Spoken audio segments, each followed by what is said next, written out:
నేను రాష్ట్ర కోశాధికారిగా నెల్లూరు జిల్లా అధ్యక్షులుగా ఒకటే విన్నవిస్తున్నా. మా జిల్లాలో మొట్టమొదటిసారిగా ఈ మినీ మార్ట్లు ఏర్పాటు చేయాలని చెప్పి ప్రభుత్వం ఒక నిర్ణయం తీసుకున్నప్పుడు మా కమిషన్ని రూపాయి నుంచి డబల్ కానీ లేదంటే ₹3 కానీ పెంచమని మా గౌరవ జాయింట్ కలెక్టర్ గారిని గౌరవ డిఎస్ఓ గారిని కోరడం, మేము మినీ మార్ట్లని నిలుపుదల చేస్తున్నామని చెప్పి ఒక వారం రోజుల పాటు ఆపేసడం జరిగింది. తర్వాత మన అధ్యక్షుల వారు రాష్ట్ర ప్రధాన కార్యదర్శి వారు ఢిల్లీకి వెళ్ళి కమిషనర్ గారి అత్యవసర సమావేశానికి హాజరవ్వమంటే ఆ సమావేశంలో ఖచ్చితంగా మినీ మార్ట్లకు డబ్బులు కట్టండి, ఇందులో మీ బలవంతం లేదు, మీరు కట్టిన వాళ్ళకి కమిషన్ ఒక 10% పెరుగుతుంది అని చెప్పి కమిషనర్ గారు చెప్పడం.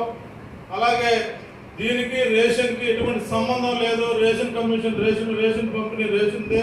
అలాగే మినీ మార్ట్లు ఆ సేల్స్ దాందే, దాంట్లో ఫోన్పేలో ఒక యాప్ ఇస్తారు, ఆ యాప్ ద్వారా మీరు సరుకులు అమ్మండి అని చెప్పి ఆ కమిషనర్ గారు చెప్పడం.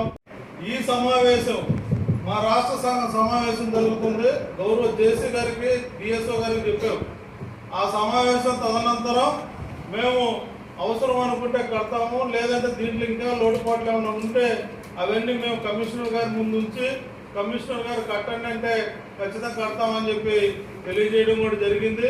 అలాగే వాళ్ళు 2 రోజులు మమ్మల్ని ప్రజలు చేయకుండా ఆపడం కూడా జరిగింది. అదే కాకుండా ప్రతి గన్ని బ్యాగ్ని క్యూఆర్ కోడ్ స్కాన్ చేయమన్నారు. మన మొబైల్లో ఒక యాప్ ఇస్తున్నారు, దానికి మనకు ప్రతి ఒక్క రేషన్ డీలర్కి ఒక ఐడి కోడ్ ఇస్తున్నాడు. ఆ ఐడి కోడ్ని ఓపెన్ చేసి మనకు వచ్చే అలాట్మెంట్ 7 టన్నులు కానీ 10 టన్నులు కానీ 5 టన్నులు కానీ ప్రతి బ్యాగ్ని స్కాన్ చేయమని చెప్తున్నారు.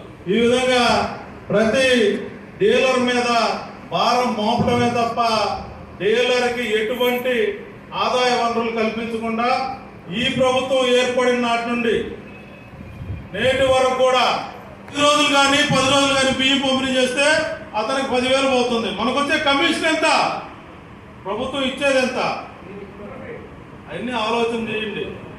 ఇంకా చేతులు కట్టుకొని కూర్చోవద్దు. దయచేసి చేతులపై గలమెత్తి అరవండి, చేతులు పైకెత్తి జై కొట్టండి. మన రేషన్ డీలర్ వ్యవస్థని మనం కాపాడుకుందాం. మనకు రావాల్సిన ఆదాయ వనరుల్ని సాధించుకునేదాకా ఎవరు నిద్రపోవద్దని చెప్పి తెలియజేస్తూ ఈ అవకాశం ఇచ్చిన ప్రజలు